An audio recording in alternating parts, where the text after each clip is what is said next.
Pronto, iniciamos a gravação, gente. Uma boa noite, boa tarde, bom dia para quem vai assistir depois. Boa noite para também Olá, quem tá entrando agora. Subiu o númerozinho ali. Ó, entrou mais gente. Foi começar a gravar, as pessoas começaram a entrar, viu? E tá, gente. Então hoje a gente vai a gente vai dar procedimento, né, no conteúdo da Era Vargas, né? A gente iniciou na quarta-feira, foi comigo, né? A prof. Manu não conseguiu e hoje ela veio então nos dar a honra de sua presença. Bem-vinda, Manuela. Eu queria só aproveitar que é início de aula, antes de rememorar o último conteúdo que a gente viu, só para, eu não lembro quem é que comentou na aula passada, mas não sei se ela está aqui na aula. Mas, Manu, fala um pouquinho só sobre o teu TCC, mas com essa ideia de que a aluna, que eu não me lembro o nome dela agora, mas eu lembro que ela morava em Portão, disse que tinha pessoas da prefeitura, do município, enfim, dentro do sindicato, né, bem semelhante ao que o Ministério do Trabalho tentou, né, tentou não, implicou sobre os sindicatos logo, né, que foi implantado isso em 1900 e a Jéssica, isso mesmo. Ela não veio hoje, eu acho, né? Não, não tá ali. Então depois, se ela ver, eu- Jéssica, um beijo. Mas, Manuela, sim. Eu ia falar que eu acho que a gente pode retomar esse assunto mais lá pra frente, porque eu vi que tu vai tem retomar. um slide Vai lá, ter slide que tu isso, consegue que retomar fala. lá? Ah, tá Tem, bom. Lá tem. no Estado Novo, no caso. Tá, Isso. tá, Daí eu razão. comento. Razão, então. Então vamos dar um leve recap no que a gente viu, né? A gente acabou, né, dando aula na Revolução Constitucionalista, né, que foi aquela revolução, vocês lembram, que ocorreu no estado de São Paulo, porque eles estavam descontentes com o governador, que era um interventor, né, nomeado pelo Vargas, e também estavam descontentes de terem perdido, né, aquela divisão entre São Paulo e Minas Gerais da cadeira presidencial, né, durante todos os primeiros as primeiras 3 décadas, 3 décadas do Brasil República, né? E Vargas então entra, né, com um golpe, semelhante como foi a proclamação da República, também com um golpe, e, e então acaba com essa política, né, do café com leite, que vocês devem se lembrar. E São Paulo então acaba perdendo, né, essa guerra, porque essa revolução que eles chamavam, enfim, essa luta armada que chegou, né, a ser armada, São Paulo perde por conta que eles eram apenas civis no máximo, né, e contra um exército, né, nacional que já estava nesse momento já bem mais equipado do que no seu passado, né. Então, São Paulo perde, mas Vargas, né, como a gente viu também, ele acaba ah, vendo que era melhor que as coisas ficassem bem com os paulistas, então ele começa a ouvir mais, por assim dizer, a elite paulista, né? A elite cafeicultora, mas a elite em si paulista. E, enfim, querendo atender os privilégios que elas demandavam, né? Demandavam e Mas exigiam. se a Fala. gente for ver, os paulistas odeiam o Vargas até Ainda hoje. assim, né? Porque, porque Essa, pegou, pegou a mal. revolução, essa chama de revolução, né? Mas isso já vem de uma historiografia paulista, assim, por dar um valor enorme para esse movimento, Uhum. que é justamente quando eles se opõem ao Vargas, mas eles têm um ranço aí.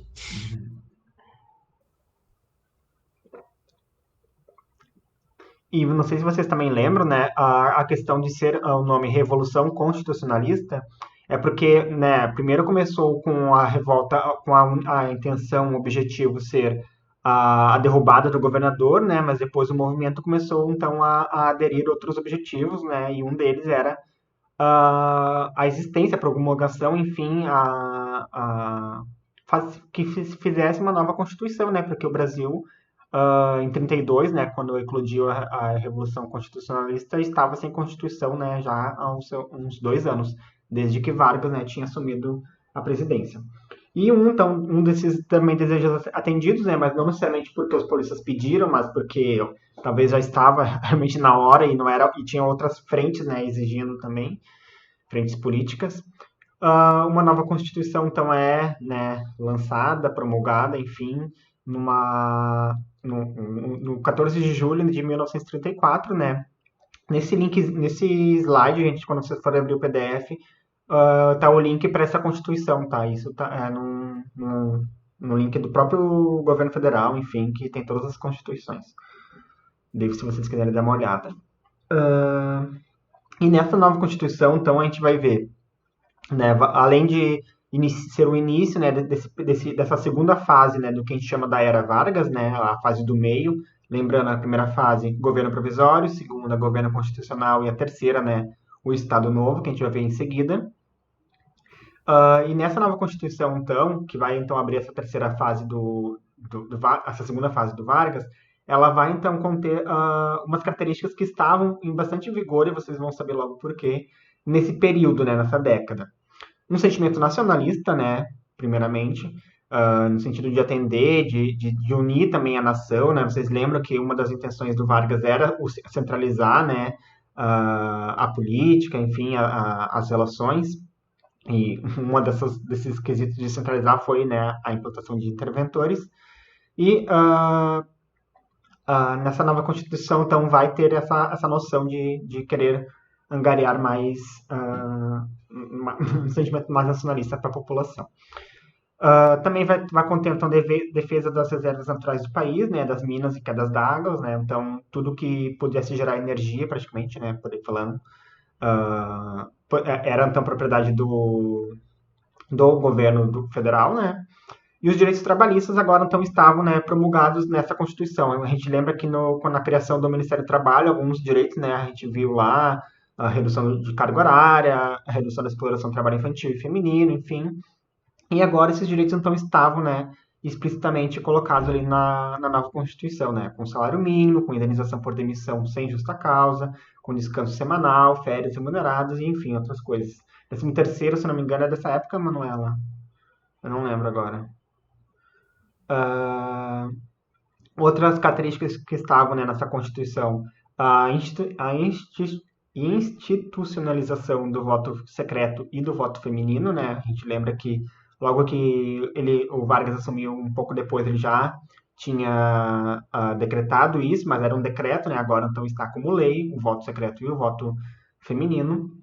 E também agora também estava como lei, né, o ensino primário público, né, gratuito para a população, né? A gente lembra lá das duas fases, que se assemelha ao que é hoje ao ensino fundamental e ensino médio, né? E também da frequência obrigatória, né, das crianças, né? E dos adolescentes.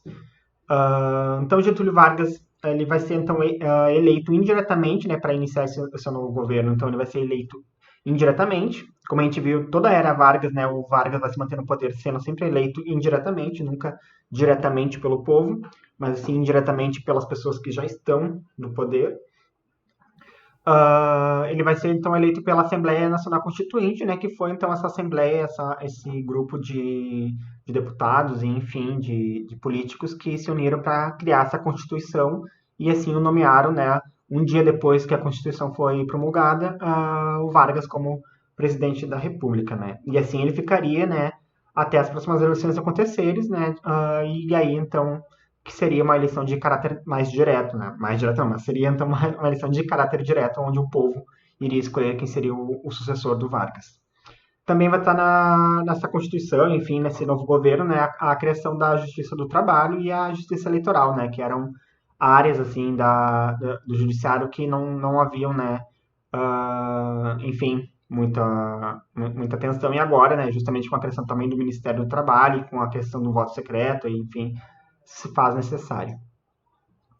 No governo constitucional, então, gente, a gente vai ver com a ebulição, enfim, da população, da sociedade, enfim, se separando, não sociedade em si, mas a gente vai ver que grupos de ideias, né, que são ideias bem opostas, vão começar a surgir no cenário mais político do Brasil, né. Primeiro, então, vê a ANL, né, nascendo, a Aliança Nacional Libertadora, que vai ser de uma orientação, então, mais comunista, né, recebendo, então, muita influência da Revolução Russa, né, que ocorreu, uns 20 anos ali anteriormente, da União Soviética agindo, né, sobre a Europa, enfim, sobre também a Ásia, que mais?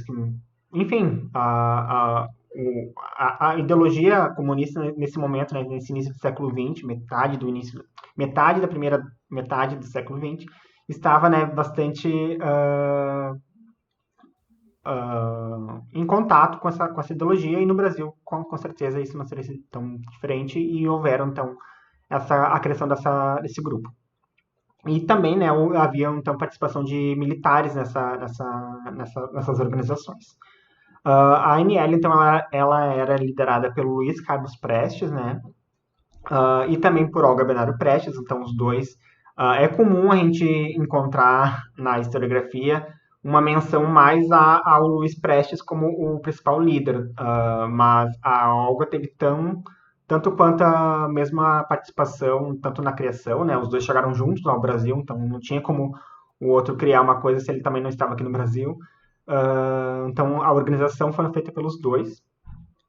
Havia, né, como ideia um forte combate ao fascismo, né, que estava em bastante ascensão na Europa, né, a gente vê na Itália de 22, se eu não me engano, 1923, e na Alemanha já em 34 o Hitler já estava, acho que já estava como presidente, né, da Alemanha, então o fascismo estava em constante ascensão, e esse grupo então via a combater essas ideias fascistas que também já estavam aparecendo no Brasil.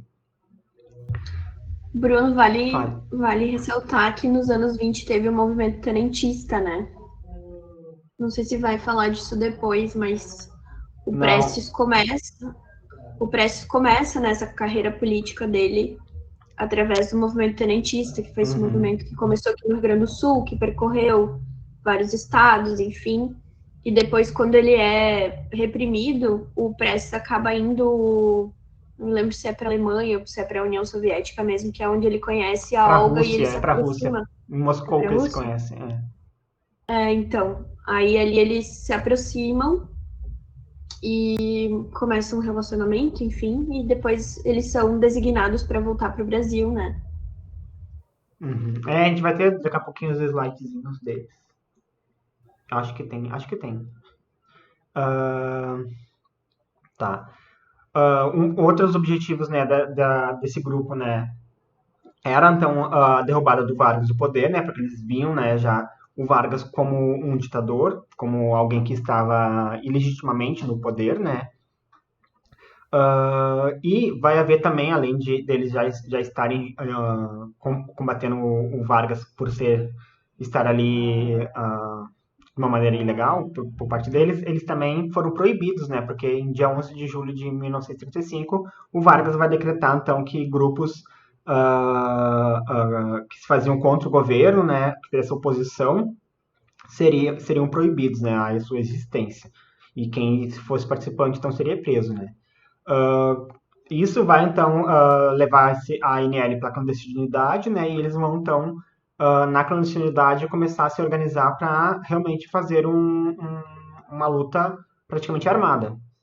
E a gente vai ver um reflexo disso, né? Uma tentativa disso, com a Intentona Comunista, que vai ocorrer em novembro de 35, né? Então, alguns meses depois do decreto de proibição da ANL. E a Intentona Comunista, esse evento que visou ocupar 3 quartéis generais, um quartel do Rio de Janeiro, um quartel de Recife, um quartel de Natal, mais ou menos ao mesmo tempo, né? A gente lembra de 35, então não tinha muito como se fazer as coisas muito sincronamente, mas foram no mesmo dia, teve na mesma semana, se não me engano, mas houve uma simultaneidade nesses ataques, nessas tentativas de tomada dos quartéis, né? Mas vai falhar, e só nesses 3 quartéis, porque a ideia era serem mais quartéis, mas a boa parte vai falhar justamente porque haviam pessoas do governo infiltradas na organização, né, do Levante, na organização da Intentona Comunista, logo na Aliança Nacional Libertadora. Com isso, também, logo em seguida, depois dessa Intentona Comunista, o Vargas, então, vai pegar ainda mais pesado, né, com a questão da perseguição, né, aos civis e aos parlamentares, né, inclusive, apoiadores da ANL, ou seja, também mais de tendência à esquerda. Logo a gente volta para o Vargas, Mas a gente também vê então um outro grupo que tem bastante, né, influência e que se expressa bastante nesse período, né, do governo constitucional, que vai ser a ação integralista brasileira, que então vai ser uma coisa mais oposta, né, um grupo mais oposto à ANL, que vai ser de uma orientação tão mais fascista, opositora ao socialismo, ao liberalismo também e ao capitalismo internacional. Então eles eram um anarquismo de direita, né, um cap anarcocapitalista. Eles têm as características bem do movimento fascista, né? Quem estava na aula que a Sim, gente falou dos movimentos totalitários deve lembrar que a gente falou, né? Tem gente que fala, mas o fascismo é de esquerda porque lá tem partido social, não sei o quê. Mas só porque tem social no nome não quer dizer nada, né? Então, é um movimento que tem características muito específicas, e entre elas está ali a oposição ao socialismo, comunismo e também ao liberalismo e capitalismo. É um movimento que quer um Estado forte, mas isso não assim, quer dizer que você queira sejam também. de. Exato. Assim como o próprio o nazifascismo europeu foi, né? A guerra foi Itália e Alemanha, dois governos europeus, que não eram de tendência de esquerda, contra pessoas de direita também, que no caso, né, era os governos do Churchill, Churchill? Agora, fala aí. Churchill, Churchill. Winston Winston Churchill. Churchill. Ô, Bruno, tem que botar o The Crown em dia, Bruno. Eu tô bem atrasado com The Crown. Desculpa, gente. Preciso. Inclusive vai ter até um filme no final do ano, né, também. Da Diana, enfim. A, Sim, com a guria do Crepúsculo. a Kristen Stewart tá bem bonita. Olha, a gente aqui e eles nem nada, Pois ó. é, Tá gente, eu tô tudo achando vocês morto. muito quietos hoje. Vocês estão com dúvidas, eu tô falando muito rápido, tem bastante conteúdo ainda. Se eu tô falando muito rápido, fala em slowdown, ou tento daí reexplicar, tento diminuir, botar tudo certinho, tá bom. A e B, então, gente, a ação integralista brasileira, ela vai ser liderada por Plínio Salgado. E o seu lema, né, dela vai ser uma coisa bem ah, algo que a gente vê bastante hoje em dia, eu diria, com Deus, pátria e família, né?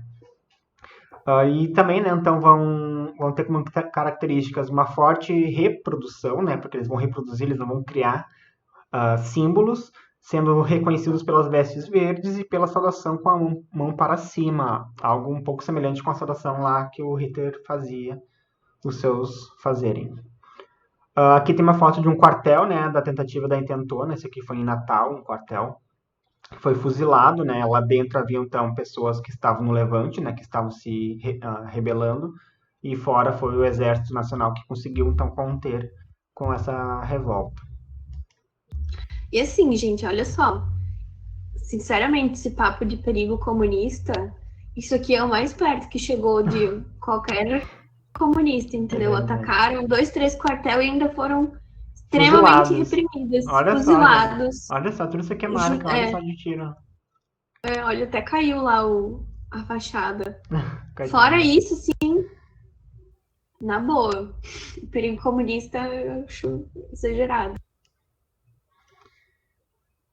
Aqui então a gente tem os dois comunistas, né? O Luiz Carlos Prestes, que ele é gaúcho, né, gente, nascido em Porto Alegre, foi tenente da tendência comunista, foi tenente de tendência comunista, né? Tanto que liderou a coluna Prestes, que a Manu estava comentando agora há pouco, em 24, né? Ainda sobre a República Velha. Quando ele vai ser preso, né? Depois dessa questão da coluna Prestes, ele vai ser exilado já no governo varguista, né? Já nos primeiros anos do governo Vargas.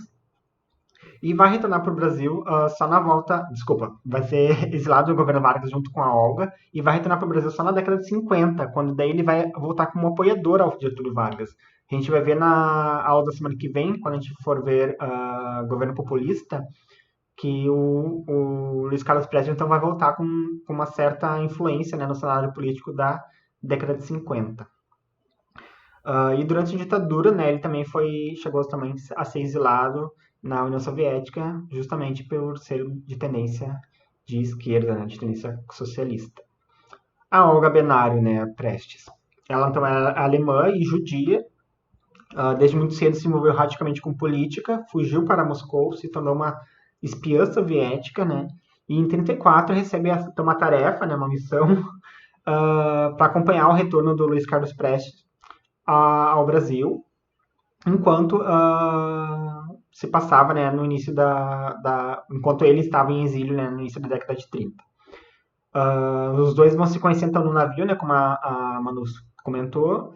Eles vão se casar e após a ditadura comunista, que foi esse fato ali do quartel anterior, eles vão ser perseguidos, né, como todos os envolvidos e tendenciados à esquerda.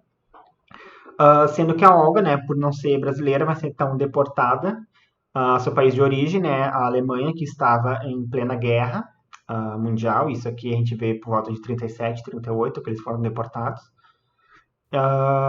E a Olga, chegando lá na Alemanha grávida, vai ser então colocada nos campos de concentração, né, enquanto judia, e vai ser morta, né, numa câmara de gás, acho que é, em 1942. Então, vocês diriam que, olha, eu vou questionar. Vocês diriam que o Vargas tem mãos sujas de sangue por causa da Olga Benário Prestes, gente? Cai no Enem isso, imagina.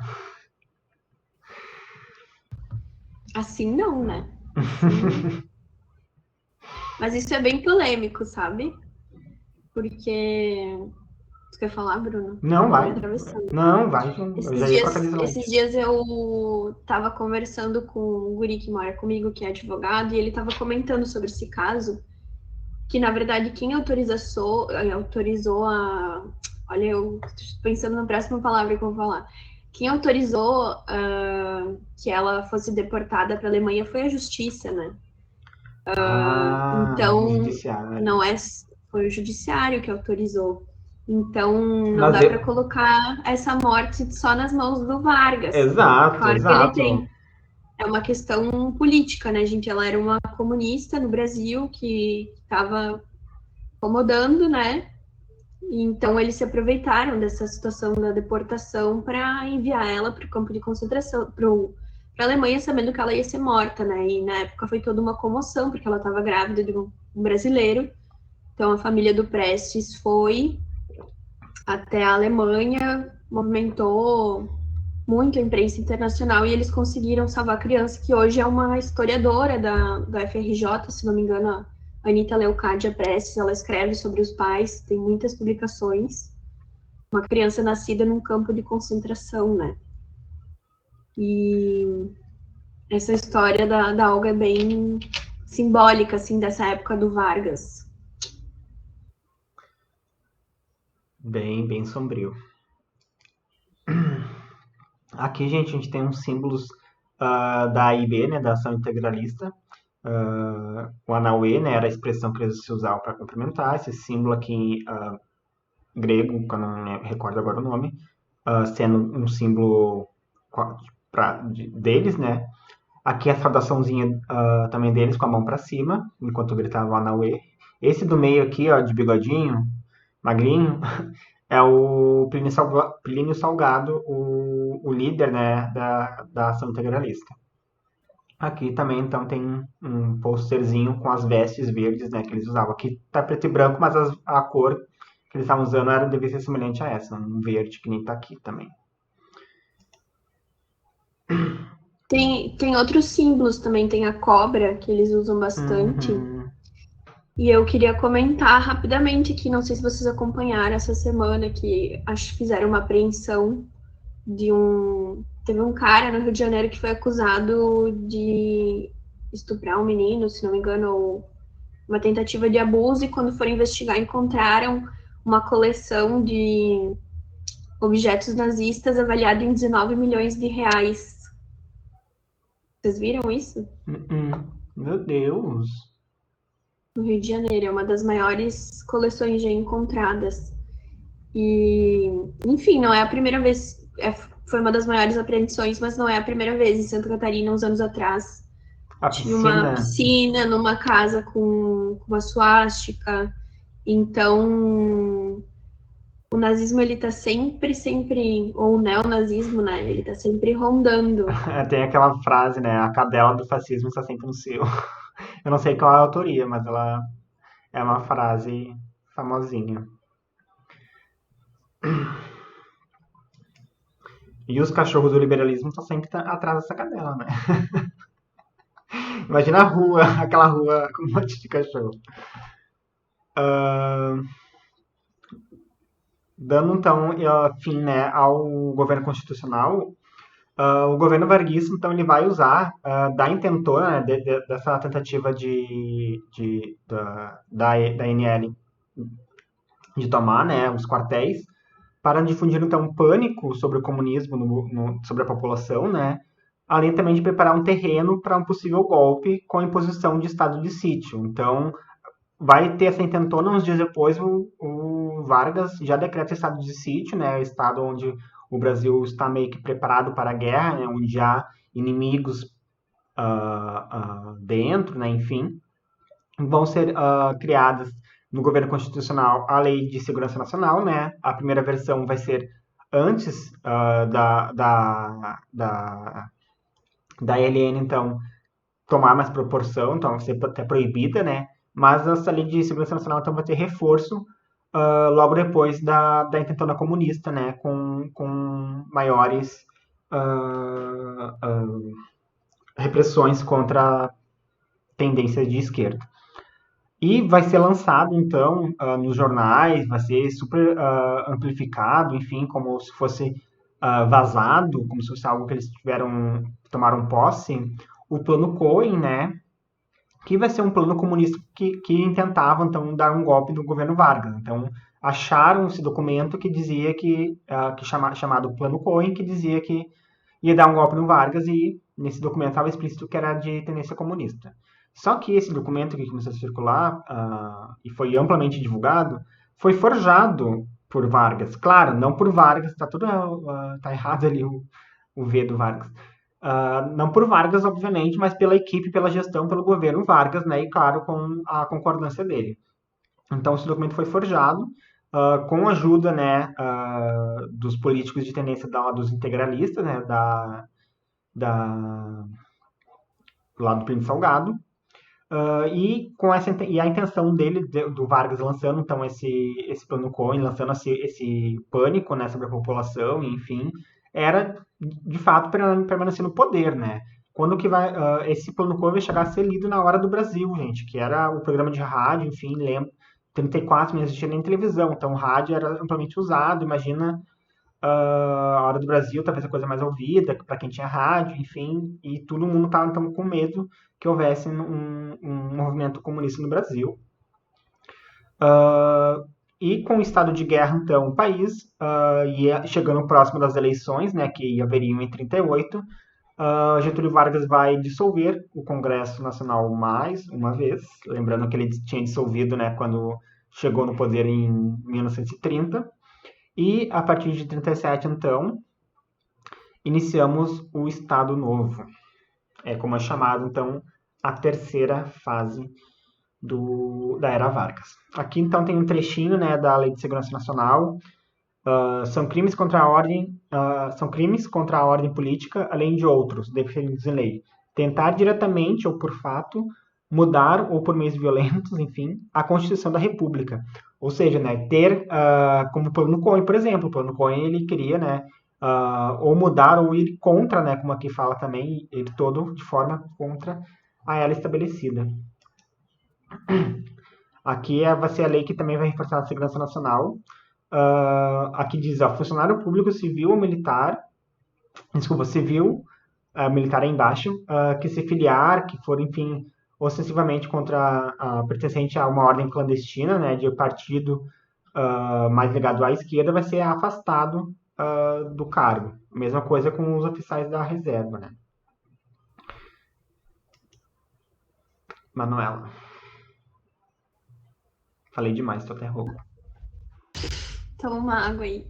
A minha conexão tá bem instável, tá? Mas se eu cair, eu volto, prometo. Não vou deixar vocês hoje, não. Então, gente, começando esse último período, né, do governo Vargas, o mais repressivo, que é sempre apontado, né, como uma ditadura civil, por estar encabeçada pelo Vargas, como o Bruno bem apontou, ele se justifica por essa ameaça comunista que a gente estava comentando antes, né? Então ele implanta uma nova ditadura, reforçando ainda mais a ideia de centralismo nacional e intervencionismo estatal. Por causa disso, como a gente vai ver, ele vai fazer várias intervenções na economia, para vocês verem que cada ditadura, cada ditador, cada ideologia tem as suas próprias características, né? E aí, no mesmo ano de 37, né, em que ele implanta o Estado Novo, é criada uma nova Constituição, mais uma. O Vargas é o campeão das constituições, né? Gostava de mudar. Pode pedir música no Fantástico, 3 Pode constituições. pedir. Exatamente. E essa Constituição, ela é muito famosa porque ela tem tendências fascistas. Então, é o momento em que ele se aproxima, assim, com esses ideais fascistas, né? Inclusive, ela é apelidada de polaca, porque o fascismo estava muito forte assolando a Polônia. Vocês devem ter visto na aula de Segunda Guerra Mundial, né? Assim como a Itália e a Turquia, mas na verdade ela tem também, ela é muito inspirada no modelo italiano, se não me engano, da Constituição de lá. Acho que a gente comentou isso na outra aula. Essa Constituição tem como características muito fortes, né? O aumento do poder executivo, o aumento do poder executivo nessa centralização do poder na mão do Vargas. Nessa Constituição fica mais evidente o caráter autoritário, como o poder do presidente para nomear interventores nos estados, que já era uma polêmica antes, né? Como a gente comentou antes, né? Sobre, por exemplo, que isso antes, a quarta vez que eu falo antes na frase, mas tudo bem. A Revolução Constitucionalista, né, foi por causa disso, e agora o Vargas retoma essa prática, porque é interessante a gente pensar que o Vargas ele tinha muito esse caráter de pensar o Brasil nacional, né? Inclusive tem situações em que ele chega a queimar bandeiras dos estados, porque ele queria um país unificado, né? Mas para isso ele precisava ter pessoas de confiança em cada estado, né? Então, é uma característica bem forte do Vargas, essa dos interventores. Como vocês podem ver, ela é recorrente, né, durante a era Vargas. O aumento da censura e da repressão do Estado. Isso é bem interessante porque a gente geralmente se engana ao pensar que a censura e a repressão começaram com a ditadura militar, né, em 64. Quando, na verdade, a maioria dos órgãos de repressão e de censura foram criados no governo Vargas, né, de várias formas. Então, esse é outro prêmio que o Vargas tem, ser o cara que implanta essa estrutura, né, no Estado, que ela vai permanecer por muito tempo, inclusive até hoje, algumas delas, né. E o fim dos partidos, né, que é uma das maiores características de uma ditadura, né, essa centralização do poder na mão de um grupo, de uma pessoa, enfim, a impossibilidade de ter esse diálogo democrático, né, que se caracteriza com os partidos políticos. Pode passar, Bruno. O que tá falando? Se tu quiser falar alguma coisa também, fica à vontade. Bom, os integralistas, que eram os caras lá, os Anauê, os fascistas do Brasil, né, que apoiaram o golpe do Estado Novo, achando que iam se dar bem, também são proibidos de existir, né, segundo essa nova Constituição. E aí tem a intentona integralista, né, a gente tem a intentona comunista e a intentona integralista em maio de 38, que não obteve êxito também. É interessante a gente pensar, né, que é muito comum nesses períodos históricos em que tem movimentos extremos, assim como a reação também é extrema. Então, se tu tem um grupo ali comunista aparecendo, o fascismo também, ou vice-versa, né? Como tem um grupo fascista, vai ter um grupo comunista, que é um pouco que a gente vê no Brasil hoje também, né? Essa polarização é uma coisa comum em períodos de crise, principalmente, né? Então, como eu comentei antes também, o Vargas modifica muito a estrutura de Estado, né? Pelas questões de censura e repressão, mas ele queria também o DIP, que é o Departamento de Imprensa e Propaganda, em 39. Esse departamento ele é responsável pela censura, mas também pela propaganda de exaltação à figura do Vargas. Isso é muito importante, porque se até hoje o Vargas é essa figura icônica na história do Brasil, tem muito a ver com o fato dele ter se vendido muito bem, né? E esse departamento é bem importante para a gente entender isso. Essa campanha, ela reforçava o carisma da população trabalhadora pelo Vargas, então tem todo a criação de um ideal, né, de festas muito grandes no 1º de maio, de anúncio de reformas, de direitos, enfim. A própria rádio foi muito utilizada nessa época, né, como principal veículo de informação, então tem a Voz do Brasil, é criada nesse período, né, tem aquele horário que se fala do que o Estado está fazendo, enfim. Então tem um investimento muito grande nesse sentido. Investimento também nos símbolos culturais nacionais, como o samba, né, o samba que até então era visto como algo, como o funk é hoje um pouco ainda, né, visto como algo ruim, ele se aproxima da população ao começar a ver o samba como cultura nacional, né, e valorizar isso. Acho que a gente tem umas fotos, isso. Então tem esses pôsteres, né, muito simbólicos nas casas. Se vocês forem nas casas no interior, é capaz de vocês ainda encontrarem, que era muito comum as pessoas terem as fotos do Vargas em casa. É muito difícil ter uma praça sem ter alguma coisa do Vargas, um busto ou o testamento dele, nome de rua. Então se faz uma propaganda enorme, né, para difundir essa imagem do Vargas como cara, gente boa, muito legal. Né? Acho que ali também tem esse, o 1º de maio que eu comentei antes, né, um pôster divulgando o 1º de maio, concentração trabalhista na esplanada do Castelo em homenagem ao benemérito presidente Vargas. Então, o 1º de maio era o maior dos maiores feriados do Brasil, que a população esperava ansiosa, tinha toda uma festa, então, bem importante. Sim. Bom, e aí aqui, que eu falei antes que ia vir os sindicatos, né? O Bruno me passou meio por cima o que vocês discutiram na última aula, né? Sobre essa situação dos sindicatos no período do Vargas. E eu queria comentar rapidinho com vocês, porque acho que o Bruno comentou, que é um pouco do que eu pesquiso, né? Porque eu estudo o movimento de trabalhadoras rurais nos anos 80. E algumas delas militavam dentro dos sindicatos, né? E acho que é interessante a gente pensar de uma forma um pouco menos anacrônica, eu acho, porque os sindicatos no Brasil, eles são criados na época do Vargas. Então, eu não sei dizer se as pessoas tinham essa noção do tipo assim, o Estado está interferindo no nosso movimento enquanto trabalhadores. Vocês entendem o que eu quero dizer? Hoje a gente tem essa noção que os sindicatos são para ser um espaço de luta e de organização para os trabalhadores, mas naquela época não. Eu não tenho muita noção de como isso acontecia nos sindicatos urbanos, mas nos sindicatos rurais, eles eram utilizados, inclusive, quase como órgãos do Estado, assim, porque, por exemplo, o trabalhador rural, ele não tinha acesso ao sistema de saúde, né? Então, o que acontecia? Tinha um fundo em que tu tinha que depositar uma parte, se não me engano, 2% da tua produção anual, tu depositava nesse fundo, e a partir do valor arrecadado por esse fundo, esse dinheiro era repassado para os sindicatos, e os sindicatos faziam essa intermediação entre o trabalhador rural e o acesso a médico, enfim, dentista. Então, os sindicatos eram vistos como órgãos assistencialistas do governo, né?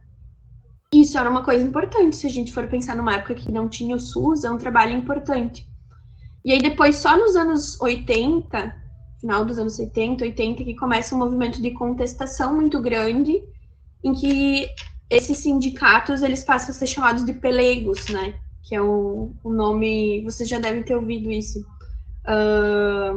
Como se fosse, tipo, uns traidores, assim, da classe, né, por estarem ali quase que vendendo sua alma pro Estado, mas isso é muito tempo depois, né, então, nessa época, eu acho que é interessante, o Vargas é uma figura, assim, né, muito interessante pra gente pensar como ele fazia esses jogos, assim, de poder, ao mesmo tempo que ele te dava uma coisa que ele, né, tirava do outro lado, ou fazia outra coisa que não era tão popular, e nesse caso, os sindicatos são isso. Enquanto os trabalhadores tinham o direito de se organizar, mesmo com essa tutela, ele ia lá e dava um jeito de acessar a saúde, enfim. Então, tem muitas variáveis. Acho que é importante a gente manter isso em mente, que hoje a gente acharia super estranho, né? Se uma pessoa do Estado estivesse ali infiltrada num sindicato, mas nessa época não era tão estranho assim. Acho que é um pouco isso. Quer falar alguma coisa, Bruno? Ficou confuso? Não? Não, arrasou, adorei. Tá bom. Se vocês tiverem mais dúvidas, a gente pode conversar sobre isso, que eu adoro, né? Mas, enfim. Vamos seguir, que tem bastante coisa. A repressão aumentou muito e essa repressão ela é muito representada pela figura, né, do chefe de polícia Filinto Miller, conhecido como um dos maiores torturadores da história do Brasil, para vocês verem também que é outra coisa que não foi inventada pela ditadura militar. A tortura já era praticada pelo Vargas, né, esse governo Vargas, provavelmente muito antes, né, disso, se a gente for pensar na escravidão, enfim, mas a tortura, essa tortura moderna praticada pelo Estado está aqui, né. Inclusive, se eu não me engano, na Constituição, essa do Estado Novo é autorizada a pena de morte, né? Se eu não me engano, acho que sim.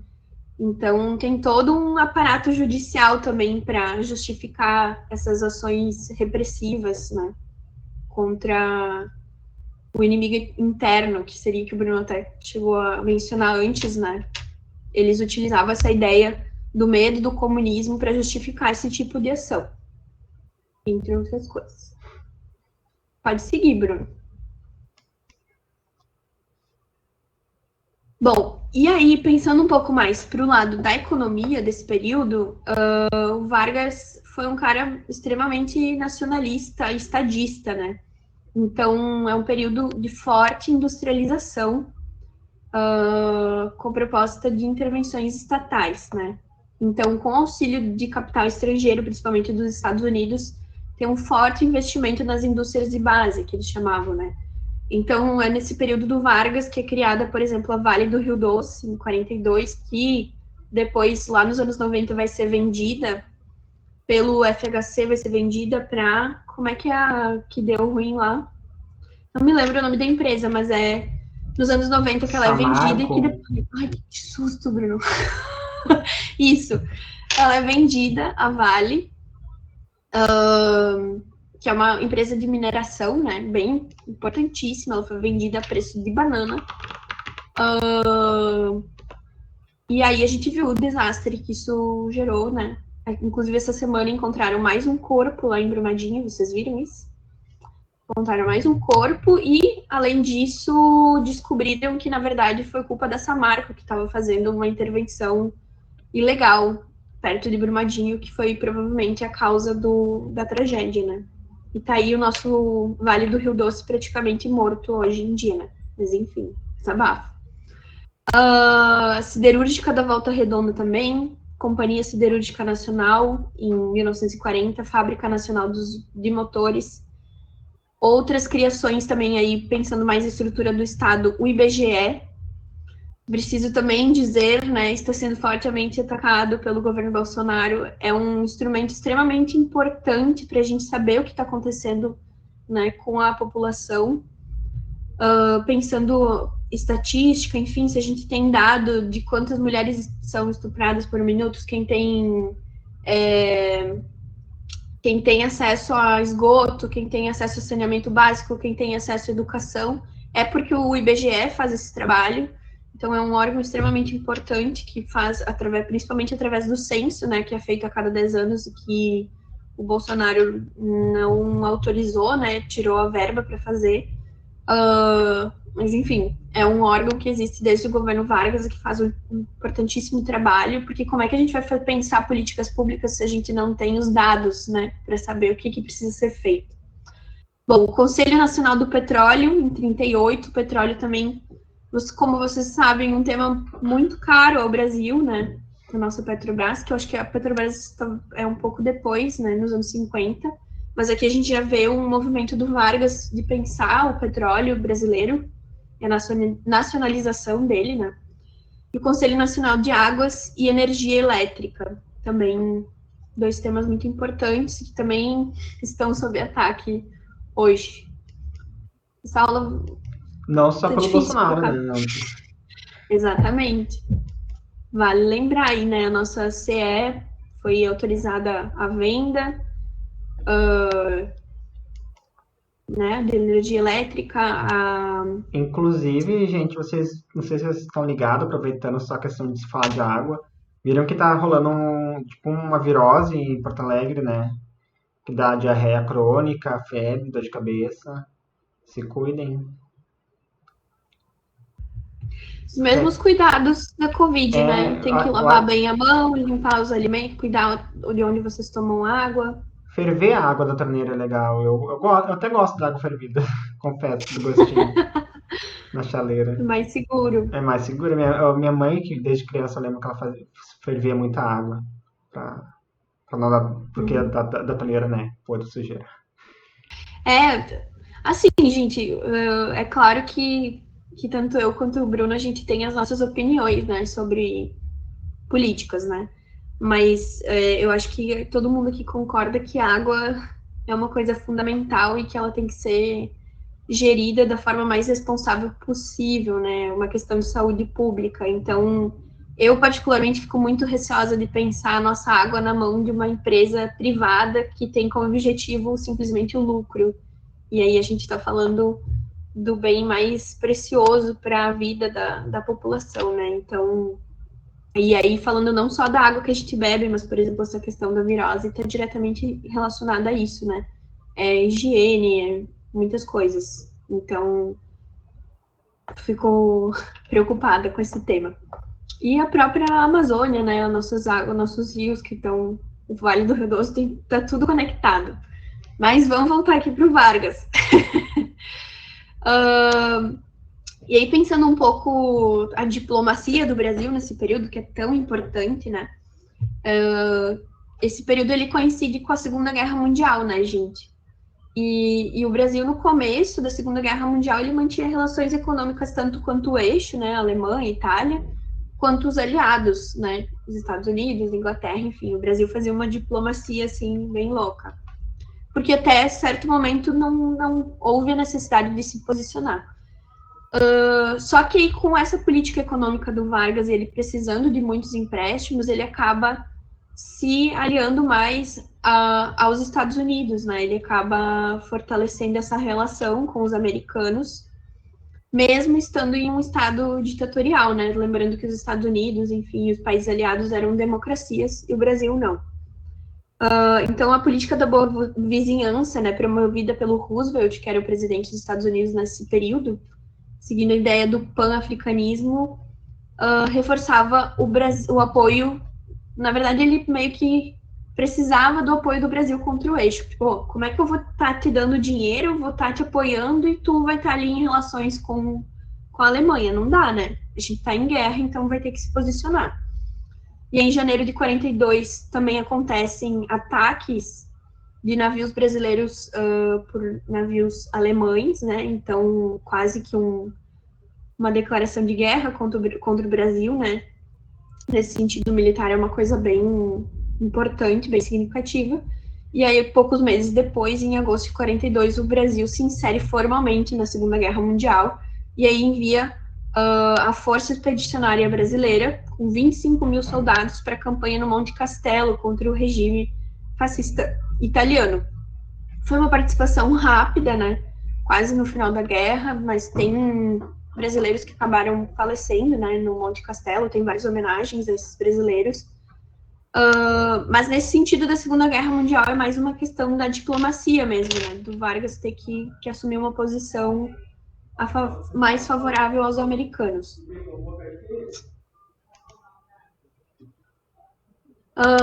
E aí o que acontece, né? Isso acaba gerando uma contradição muito grande, né? Porque o Brasil era uma ditadura e estava apoiando o lado democrático da guerra, né? Isso fortalece a crise que vai levar ao fim do Estado Novo, né? Porque os brasileiros estavam indo para a Itália para lutar contra um ditador, sendo que estavam sendo enviados por um ditador. Isso é muito contraditório, né? Então a população começa a ficar, não, peraí, tá meio estranho isso daí. E aí o quadro piora quando a Alemanha e a Itália são derrotadas, né? Então o lado do Brasil sai vitorioso, mas derrotando justamente o que estava acontecendo aqui, né? Então começa um forte movimento para finalizar o Estado Novo, né? E aí, em 43, é lançado o Manifesto dos Mineiros contra o Vargas, que era composto por intelectuais liberais mineiros, com apoio da Ordem dos Advogados do Brasil. E também, muito importante, né, uma organização extremamente ativa e importante na história do Brasil também, que é a UNE, a União Nacional dos Estudantes, criada em 37, que começam a protestar. Então, diversos segmentos, né, da sociedade começam a se dar conta dessa contradição. Começam não, mas começam a intensificar essa oposição, né, ao Estado Novo e ao Vargas. Sim, é que eu acho que justamente a derrota, como tu está falando, né, o ambiente fomenta, então as pessoas também vão se Exatamente. informando, vai se intensificando, porque o quadro mundial tá assim. Ele é propício, né? E aí, apostando na política de assistencialismo trabalhista, o Vargas cria em 43 a consolidação das leis trabalhistas, a famosa CLT. É uma tentativa dele de reverter esse cenário, né? Mas é um documento extremamente importante, né, gente? Até hoje a CLT repercute, ela é a base, né, dos direitos trabalhistas, ela é constantemente atacada, mas antes eu pesquisei, Bruno, com a CLT que vem o 13º no Estado Novo, né? Mas é louco a gente pensar que um dos maiores documentos que reconhece direitos trabalhistas no Brasil foi criado durante uma ditadura, né? E só um parênteses aqui, a CLT, ela garante somente os direitos dos trabalhadores urbanos, né? Os trabalhadores rurais vão demorar muito, muito tempo só. Basicamente, todos os trabalhadores rurais vão receber seus direitos só lá em 88, né? Então, é uma falha da CLT, digamos assim, pensar só o trabalho urbano. Pode passar. Aí tem a carteira de trabalho, né? Criada na CLT em 43, que até hoje, né? Um documento muito importante para nós, brasileiros. E aí, como a gente estava falando, né? Cresce essa oposição. O Vargas faz uma reforma constitucional que permite o retorno dos partidos políticos em fevereiro de 45. Então, é uma volta gradual, né, da democracia. Então, ele cria a CLT, volta os partidos políticos. E aí a gente tem a criação desses partidos aí. Vamos falar um pouquinho sobre eles. O PTB, Partido Trabalhista Brasileiro, que é o partido criado pelo próprio Vargas, né, que vem dessa tendência sindicalista.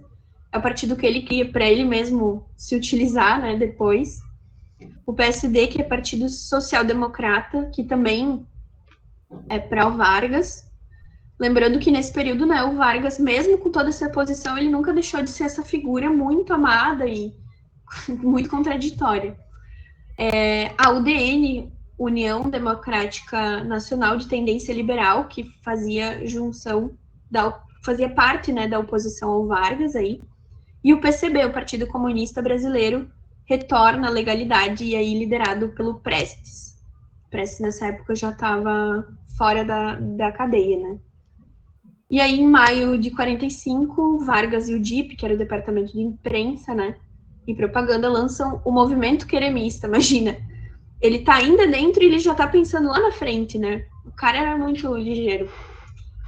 Que era um movimento buscando apoio da massa trabalhadora, considerando os feitos da CLT. Então, ele julgou, né? Ele viu que a oposição estava crescendo, ele concede direitos, e aí ele mesmo lança um movimento a favor dele mesmo, que é o movimento queremista, que seria o movimento de Queremos Vargas. Queremismo vem disso, né? Essa palavra. Os militares que não mais sustentavam o governo varguista prevêem um novo golpe de Vargas para permanecer no poder, né? Eles estavam com medo que o Vargas estivesse fazendo tudo isso só para ficar, e na verdade ele estava, mas estava se utilizando de outros meios dessa vez. E aí, em outubro de 45, o Cosme Monteiro e o Eurico Gaspar Dutra, que são grandes líderes militares, promovem um golpe em Vargas, pondo fim ao Estado Novo. Acho que é o último slide, Bruno? Tem mais um. Mas eu só queria Mais um? falar que, gente, vocês acham que os militares não previram, como está aqui descrito, que o Vargas faria, por exemplo, o golpe do Estado Novo, ou mesmo o golpe de 30? Porque só agora, né? Como a gente viu lá bem no início, né? O Vargas tinha apoio deles no início, né? Mas chegou um momento que o Vargas já não era mais. ah, Podia ser jogado fora. Joga fora, tá mofado. Tem várias. Tu pode interpretar isso de muitas formas diferentes, né? Mas talvez os militares viram ali um momento em que eles podiam assumir o poder também, né? Quase como um oportunismo. Sim. Mas, enfim, depende da interpretação que tu coloca. Pode passar, Bruno. Aí tem umas imagens, né, do queremismo, que realmente a população aderiu, né? Porque, como a gente falou, foram muitos e muitos anos de propaganda, né, boa a favor do Vargas. Então, a população, até hoje, se vocês falarem com o pessoal mais velho, né, ele tem quase que uma unanimidade, né?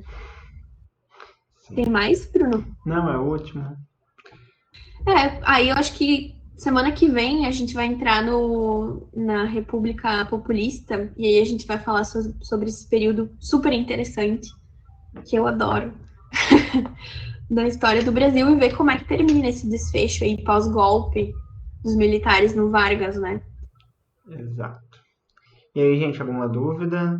Acabamos cedo até, falta tem tempinho ainda. Ai, mas é sexta-feira, Sim, coitados. não, vamos liberar. Não, merecem Se terminar um quiser, só se pouquinho quiserem antes. ficar aí, quiserem fazer perguntinhas, quiserem tirar Se vocês dúvidas, quiserem conversar, estamos contar aqui pra gente, disponíveis. tiverem alguma dúvida, alguma polêmica. Se não tão liberados um pouco mais cedo para não torturar vocês. A gente sempre fica mais, né? Ó, mas a gente vai cobrar esses minutinhos algum dia no futuro, Não, ó. não, a gente tá pagando pelos que a gente já usou, a Ah, gente tá em dívida. eu sou do crédito. Mas é isso, Gente, então, gente. então é isso mesmo. A semana que vem, na quarta, a gente se encontra, então, nós dois, eu e Manuela, com vocês também, para dar, então, a República Populista. Daí a gente vai dar vai voltar com o Mundial, né? Eu acho que é a Thaís que vai dar a Guerra Fria para vocês. E daqui, acho que depois, na outra semana, final de outubro, início de novembro, a gente se vê com ditadura militar, gente, do Brasil, tá bom? Bom fim de semana, muito obrigado pela paciência. Fiquem E bem, se fiquem bem, cuidem. se cuidem, exato. Tchau, Bom tchau. feriado. Terminar de gravar.